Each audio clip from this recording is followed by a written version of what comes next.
High বন্ধুরা, সকালে ভালো আছি নিশ্চয়ই। আমি মোটামুটি আছি। পুজো তো এগিয়ে গেল। চলো, আজকে একটা কিন্তু ইউনিক টাইপের রেসিপি তোমাদের কাছে শেয়ার করে ফেলি। এটি রেসিপিটা কিসের দেখে বুঝতে পারবে না? বুঝতে পারার ক্ষমতা নেই। তাহলে আমি বলেই দিই, আজকে আমি কিন্তু একটা পেঁপের ক্রাঞ্চি রেসিপি নিয়ে হাজির হয়েছি। ক্রাঞ্চি, যে পেঁপে খায় না সেও কিন্তু এই রেসিপি খাওয়ার পর পেঁপের প্রতি প্রেমে পড়ে যাবে। এটুকু কিন্তু বারবার রিকোয়েস্ট আসবে, একটু মনে রেখো। একটা পেঁপের অর্ধেকটা গ্রেট করে রেখে দিয়েছিলাম, একটু ফ্রিজে রেখে দিয়েছিলাম তুলে, সেই জন্য ওর থেকে একটু জল বেরিয়েছে। ওটাকে ভালো করে জল চিপে নিলাম, নিয়ে ওর মধ্যে লবণ হলুদ মাখিয়ে দিয়ে এবার ভালো করে কচলে নিয়ে জলটা ফেলে দিলাম। চিপে বেশ জলটা ফেলে দিলাম, অনেকটাই ঝরঝরা হয়ে গেছে। এবার এর মধ্যে কিছু ইনগ্রিডিয়েন্টস মিশিয়ে দেবো। কাঁচা লঙ্কা, গ্রেট করা পেঁয়াজ, গ্রেট বলতে চপিং করা, মিশিয়ে দিয়ে ভালো করে মাখিয়ে নিলাম।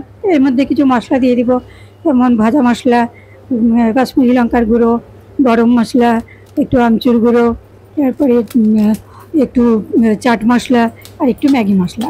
ওই সব মশলাগুলো মিশিয়ে দিলাম, মিশিয়ে দিয়ে ভালো করে মাখিয়ে নিলাম। এটার মধ্যে আমি ডিম দিচ্ছি না, ডিম দিলে না ফেনা উঠে তেল দিয়ে খুব, সেই জন্য ডিমটা দিচ্ছি না। এবার বাইন্ডিংয়ের জন্য আমি দিয়ে দিলাম 4 চামচ বেসন আর 2 চামচ চালের গুঁড়ো, দিয়ে ভালো করে এটাকে মেখে নেব। মেখে নিয়ে একটু রেস্টে থাকতে দেব। এর মধ্যে আমি কোটিং করব আজকে একটু অন্য জিনিস, ক্রাঞ্চি হবে আরও বেশি, সেই জন্য আলু চিপস বাড়িতে বানিয়েছিলাম। সেই চিপসগুলোই আমি মিক্সিতে হালকা করে দরদরা করে আর কি, দানা দানা থাকবে এরকম করে গ্রাইন্ড করে নিলাম। এটা দিয়ে আমি ব্রেড ক্রাম দিচ্ছি না, এর বদলে এটা দিয়ে কর্নফ্লাওয়ার দিয়ে একটা ব্যাটার গুলিয়ে নিচ্ছি। এই ব্যাটারটা গুলিয়ে নিলাম। এইবার আমি যে আমার রেস্টে ছিল সেই চালের গুঁড়োতে একটু সময় লাগে, তো এগুলোকে আমি একদম ধরো কাটলেট বলতে পারো, কি বলতে পারো, চপ, যাই বলো না কেন, একটি শেপ দিয়ে প্রায় কাটলেটের মতোই শেপটা দিচ্ছি। এইভাবে আমি বানিয়ে নিচ্ছি। মোটামুটি আমার 8-10টা হয়েছে বানানো, যেটুকু আমার পেঁপে হয়েছিল তাতে। এটাতেই আমার পরিবারে যে কজন আছে হয়ে যাবে, ভালো মতো হয়ে যাবে। সবগুলো বানানো আমার কমপ্লিট। এইবার আমি এগুলোকে কর্নফ্লাওয়ারের তলে বসে যাই, একটু ভালো করে গুলিয়ে তার মধ্যে একটু ডুবিয়ে এবার হচ্ছে এটাকে ওই যে আলু চিপসের যে গুঁড়ো, সেই গুঁড়োর মধ্যে কোট করে নিলাম। 1 কোটিংই করছি, 2 কোটিং আর করছি না। এইভাবে করে প্রত্যেকটা তৈরি করে নিচ্ছি। দেখছো প্রত্যেকটা তৈরি, এর ফলে কী হবে, আমি প্রত্যেকটা তৈরি করে নিচ্ছি। আর প্রথমগুলো আস্তে আস্তে কিন্তু সুন্দর সেট হয়ে যাবে কোটিংটা।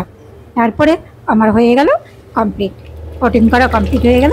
এবার তেল বসিয়ে দিয়েছিলাম ওদিকে ফ্রাইং প্যানে, এবার ওর মধ্যে এক এক করে দিয়ে দেবো। এবার কাটলেরি বলো আর কোটিং করা চপ বলো, পেঁপে, এটা দেখে কেউ বলবে পেঁপের আছে, কোটিং করে দেখো একদম মনে হচ্ছে কাটলেট। এইবার এগুলো একটু করে উল্টে দিলাম। এই গ্যাসের ফ্লেমটা কিন্তু একদম হাই করা যাবে না আর একদম লো করা যাবে না, একদম মিডিয়াম ফ্লেমে ভেজে নিতে হবে। দেখো সুন্দর লাল লাল হয়ে গেছে, ভাজতে হবে বেশ একটু সময় ধরে, ভাজা হয়ে গেছে। এটা সস, যে কোনো সস, ধনে পাতার চাটনি বা দইয়ের চাটনি, নারকেলের চাটনি, আমাদের এমনি চাটনি দিয়েও খাওয়া যাবে, খুব সুন্দর লাগবে খেতে। এটা একদম অসাধারণ টাইপের খেতে। তোমরা যারা দেখলে তাদেরকে ধন্যবাদ। যারা চ্যানেলটা সাবস্ক্রাইব করোনি প্লিজ সাবস্ক্রাইব করো। নতুন নতুন ইউনিক ভিডিও আমার কাছ থেকে পেয়ে, আমার রান্নাঘর থেকে পাবে। আর তোমাদের ভালো লাগলে একটা লাইক দিও, শেয়ার করো, কমেন্ট করো। তোমাদের কাছে এই অনুরোধটুকু রইল। দেখো দেখতে যেমন হয়েছে, খেতেও কিন্তু দুর্ধর্ষ হয়েছে। নমস্কার, পুজো ভালো কাটাও, সাবধানে থেকো, সুস্থ থেকো, ধন্যবাদ।